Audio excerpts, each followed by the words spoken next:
Hi friends, welcome to my channel. ఇన్నాళ్ళు ప్రభావతి బాలుని దూరం పెట్టడానికి గల కారణం మనోజే అని తెలుసుకుని మనోజ్ చేతే బాలుకి క్షమాపణ చెప్పించిన రోహిణి. అసలు రోహిణి నిజాన్నంతా ఎలా తెలుసుకుని ఉంటుంది? అలా తెలుసుకుని బాలుకి మనోజ్ చేత క్షమాపణ చెప్పించడం ఏంటి? అసలు ఇదంతా ఎలా జరగబోతుంది అనేది ఈ వీడియోలో తెలుసుకుందాం. మీరు ఇప్పటి వరకు నా వీడియోని లైక్ చేయకపోతే లైక్ చేయండి, ఛానల్ని అయితే తప్పకుండా సబ్స్క్రైబ్ చేసుకోండి. ఇక సుశీలమ్మ అయితే ట్రూత్ ఆర్ డేర్ గేమ్ని అయితే స్టార్ట్ చేస్తుంది. ఇక అందరూ కూడా వాళ్ళ జీవితంలో జరిగిన సంఘటనల గురించి అయితే చెప్తూ ఉంటారు. ఇక బాలు వంత అయితే వస్తుంది. బాలు కూడా మా అమ్మ చిన్నప్పుడే తప్పిపోయింది, నన్ను ప్రేమించే మా అమ్మ ఇప్పటికీ నాకు దొరకలేదు, అసలు దొరుకుతుందో లేదో. తను చిన్నప్పుడు నన్ను అల్లారు ముద్దుగా గోరు ముద్దలు తినిపిస్తూ పెంచింది, అలాంటిది ఇప్పుడు నన్ను దూరం పెట్టేసింది అని చెప్పి చాలా బాధపడిపోతూ ఉంటాడు. ఇక వెంటనే శృతి కళ్ళనీళ్ళు తుడుచుకుంటూ, ఏంటి బాలు, ఎప్పుడూ కూడా అందరినీ ఏడిపించే నువ్వు ఇవాళ నువ్వు ఏడుస్తూ ఉండడం చూసి మా కళ్ళమ్మటే నీళ్ళొస్తున్నాయి అని అంటూ ఉంటుంది. ఇక ప్రభావతి వంత అయితే వస్తుంది. ఇక వెంటనే సుశీలమ్మ ప్రభావతిని నేను అడుగుతాను అని చెప్తూ ఉంటుంది.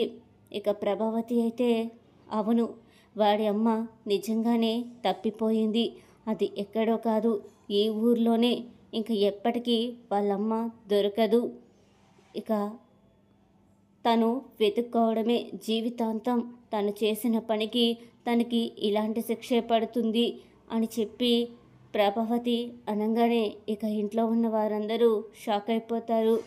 సరే, ఎవరి గదిలోకి వాళ్ళు వెళ్ళి పడుకోండి అని చెప్పి సుశీలమ్మ అయితే టాపిక్ని అయితే డైవర్ట్ చేస్తుంది. ఎందుకంటే బాలు ఎప్పటికీ చాలా బాధపడుతున్నాడు కదా, ప్రభావతి మాటలు విని ఇంకా బాధపడతాడు అని చెప్పేసి ఇక బాలు అయితే బయట అరుగు మీద అయితే కూర్చుని ఉంటాడు. అప్పుడే మీనా అయితే బాలు దగ్గరికి అయితే వెళ్తుంది.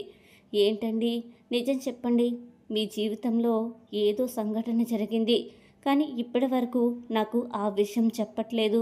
ప్రతిదీ మీరు నాతో పంచుకుంటారు, కానీ ఈ విషయాన్ని ఎందుకు పంచుకోవట్లేదు అని అడుగుతూ ఉంటుంది.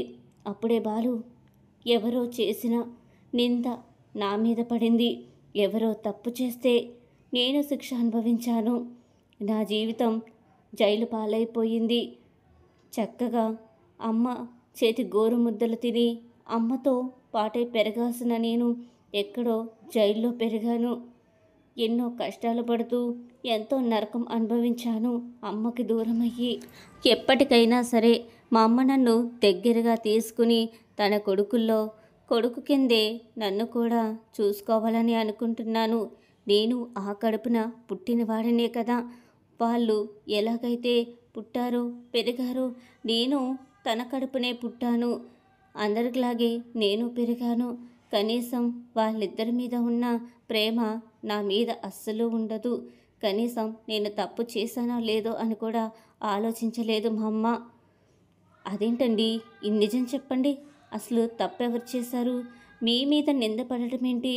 అసలు ఆ రోజు ఏం జరిగింది అని అడుగుతూ ఉంటుంది మీనా. ఇక బాలు అయితే ఏం చెప్పడు. ఇక అవ్వాల్సిన నష్టమంతా జరిగిపోయింది, ఇప్పుడు మాత్రం తెలుసుకుని ఏం లాభం? మా అమ్మ మనసు ఇప్పటికైనా మారిద్దని అనుకుంటున్నావా? నా బాల్యమంతా ఆ జైల్లోనే గడిచిపోయింది, ఒకవేళ తనకి నిజం తెలిసినా కూడా ఎట్టి పరిస్థితుల్లోని నమ్మదు, ఇక వదిలేసే మీనా, పడుకుంటాను, నిద్ర వస్తుంది అని చెప్పి బాలు పడుకుంటాడు. ఇక మీనా అయితే, సరేనండి, నేను బామ్మగారి దగ్గరికి వెళ్తున్నాను అని చెప్పి మెయిన్ అయితే సుశీలమ్మ దగ్గరికి అయితే వెళ్ళిపోతుంది. ఇక శృతి అయితే రవిని అడుగుతూ ఉంటుంది, అసలు ఏమైంది రవి, అత్తయ్య గారికి బాలుకి మధ్యన ఎందుకు అంత దూరంగా ఉంటుంది? మిమ్మల్ని ఇద్దరిని బాగా చూస్తారు అత్తయ్య గారు, కానీ బాలుని ఇప్పుడు కూడా ఏదో ఒకటి అంటూ ఉంటారు, అసలు ఏం జరిగింది అని నిలదీస్తూ ఉంటుంది రవిని. ఏమో శృతి, నాకు ఆ రోజు ఏం జరిగిందో నాకు అంతగా గుర్తుకు రావట్లేదు, నేను చాలా చిన్న పిల్లాడిని, కానీ విషయమైతే చాలా పెద్దగానే జరిగింది, అనుకోకుండా మా పెద్దన్నయ్య చనిపోయాడు, అది బాలు వల్లే చనిపోయాడని చెప్పేసి మా అమ్మ తన మీద కోపం పెంచుకుంది. తనే కావాలని జైలుకు కూడా పంపించింది. అప్పటి నుంచి కూడా బాలు అంటే తనకి అస్సలు ఇష్టం లేదు. ఎలాగోలా ఊరు నుండి మా నాన్న ఇక్కడికి తీసుకుని వచ్చాడు, ఎలాగైనా మా అమ్మని బాలుని కలపాలని చెప్పేసి అని అంటూ ఉంటాడు. ఇక ఇటు పక్కన రోహిణి అయితే, మనోజ్ అసలు ఏం జరిగింది, ఎందుకు బాలు అలా మాట్లాడుతూ ఉంటే నువ్వు మటుకు ఏదో కంగారుగా ఉన్నావు, నేను నిన్ను బాగా గమనించాను, అసలు నిజం చెప్పు, ఏదో జరిగింది కదా, నువ్వు ఎందుకు నాకు చెప్పట్లేదు అని గట్టిగా నిలదీస్తూ ఉంటుంది. అప్పుడే ఇక మనోజ్ బిత్తరపోతాడు. అదేంటి రోహిణి, నిజమేంటి, ఏమీ లేదు, వాడు చేసిన తప్పు కాబట్టి వాడే శిక్ష అనుభవించాడు, దానికి ఎవరేం చేస్తారు అని అంటూ ఉంటాడు. లేదు మనోజ్, ఏదో జరిగింది, అందులో నీ ప్రమేయం ఏదో ఉంది, లేకపోతే ఆ టాపిక్ వచ్చినప్పుడు నువ్వే ఎందుకు టెన్షన్ పడతావు, నీ మొహంలో టెన్షన్ నేను బాగా గమనించాను, నిజం చెప్తావా లేదా అని అడుగుతూ ఉంటుంది. ఇక రోహిణి నిలదీసేసరికి, అవును నీకు విషయం చెప్తాను, కానీ నువ్వు మటుకు ఇంట్లో వాళ్ళెవరికి చెప్పకూడదు, నువ్వు నా భార్యవు కాబట్టి నీకు మాత్రమే ఈ నిజాన్ని చెప్తున్నాను, ఇప్పటి వరకు ఎవ్వరికి కూడా ఈ విషయం తెలియదు అని అంటూ ఉంటాడు. ఇక రోహిణి, సరే మనోజ్ ఏంటి చెప్పు అని అడుగుతూ ఉంటుంది. అసలు మా పెద్దన్నే చనిపోవడానికి కారణం బాలు కాదు, నేను అని చెప్పంగానే ఇక రోహిణి అయితే షాక్ అయిపోతుంది. ఏంటి మనోజ్ నువ్వు చెప్తున్నది నిజమా, నువ్వే అదంతా చేసింది, ఏమో తెలిసి తెలియని వయసులో అనుకోకుండా మా అన్నయ్య చనిపోవడానికి కారణం నేనయ్యాను, ఇక నేనే ఆ పని చేశాను అని తెలిస్తే మా అమ్మ అసలు తట్టుకోలేదు, ఇక ఆ నేరాన్ని బాలు మీద గెంటేశాను, ఆ చిన్న వయసులో నాకేం చెయ్యాలో అర్థం కాలేదు రోహిణి, ఇక బాలు తర్వాత జైలుకు వెళ్ళిపోయాడు, అందుకే నేను ఇప్పటి వరకు కూడా ఈ విషయం చెప్పలేదు, ఒకవేళ నేనే కానీ ఆ విషయం చెప్పుంటే బాలు ప్లేస్లో నన్ను మా అమ్మ జైలుకు పంపించేది, చాలా పెద్ద తప్పు చేశావు మనోజ్, కనీసం ఆ తప్పుని ఇప్పటికైనా కూడా నువ్వు అందరి ముందు బయట పెట్టట్లేదు, ఇప్పటికైనా సరే నీ తప్పు ఏంటో నీకు అర్థమయ్యిందా, నీ వల్ల ఒక తల్లి కొడుకు ఇన్నాళ్ళు దూరంగా ఉన్నారు, సరే ఏదో చిన్నప్పుడు చేసావనుకో, నీ వల్ల బాలు జైలుకి వెళ్ళే ఉంటాడు, కనీసం బాలు వచ్చిన తర్వాతైనా నువ్వు చేసిన తప్పుని క్షమాపణ అడిగావా, అలా అడిగి మీ అమ్మ దగ్గరికి వెళ్ళి బాలుని మీ అమ్మగారిని కలపొచ్చు కదా అని చెప్తూ ఉంటుంది. ఊరుకో రోహిణి, భలే చెప్తావు, ఇప్పుడు కానీ నేను చెప్పానంటే మా అమ్మ నా తాట తీసేస్తుంది, ఇక ఇన్నాళ్ళు అలా జరిగిపోతుంది కదా, ఇప్పుడు కూడా అదే విధంగా జరిగిపోతూ ఉంటుంది, కాలమేమీ ఆగదు కదా, ఇప్పుడు కానీ నేను ఈ విషయాన్ని చెప్పానంటే ఆ బాలు హీరో అయిపోతాడు, నేను జీరో అయిపోతాను, ఇప్పటికే నన్ను ఎవరూ లెక్క చేయట్లేదు, ఇక వాడేమో లక్షలు మింగినోడా ఓడిపోయినాడా అని అంటాం కాక ఇంకా నా మీద దొంగోడా అబద్ధాలోడా అని చాలా పేర్లు పెడతారు అని మనోజ్ అయితే చెప్తూ ఉంటాడు. ఇక వెంటనే సీరియస్ అయిపోతుంది రోహిణి.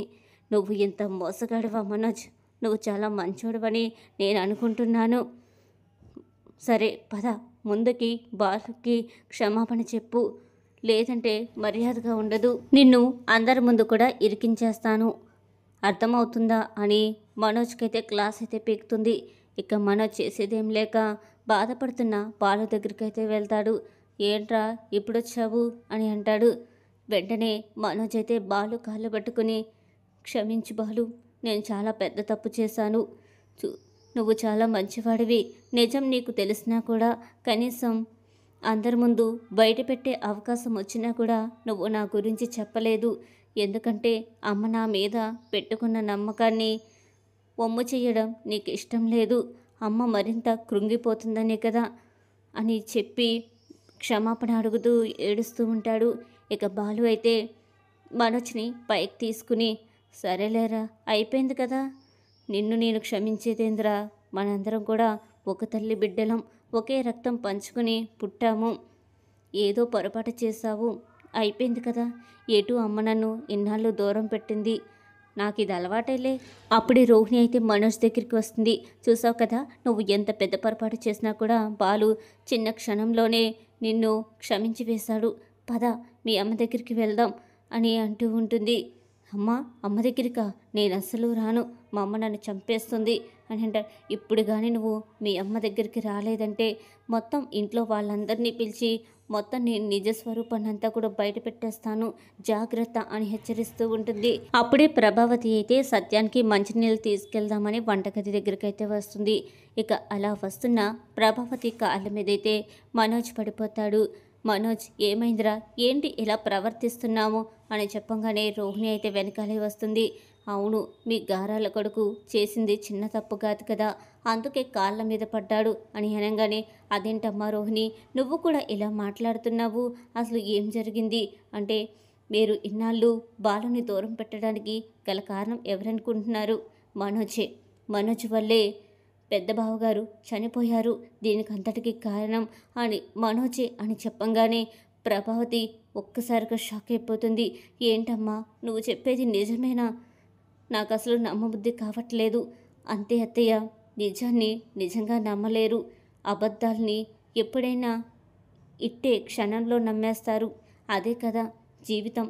ఇన్నాళ్ళు మీ పెద్ద కొడుకు నటిస్తూ వచ్చారు, అది మాత్రం మీకు నిజంలా కనబడింది. ఎదురుగా ఉన్న మీ చిన్న కొడుకు మాత్రం ఎంత నిజాయితీగా ఉన్నా ఇన్నాళ్ళు మీ కంటికి కనబడలేదు అని రోహిణి అంటూ ఉంటుంది. అప్పుడే ప్రభావతి అయితే బాలుని తను ఎంత బాధ పెట్టిందో, ఎంత క్షోభ పెట్టిందో అదంతా గుర్తు తెచ్చుకుని బాధపడిపోతూ ఉంటుంది. ఇది ఇవాళ సీరియల్ ఎపిసోడ్. నెక్స్ట్ కథలో ఏం జరుగుతుంది అనేది నెక్స్ట్ ఎపిసోడ్లో అయితే తెలుసుకుందాం. మీకు ఈ వీడియో నచ్చిందా? అయితే తప్పకుండా లైక్ చేయండి, ఛానల్ అయితే తప్పకుండా సబ్స్క్రైబ్ చేసుకోండి.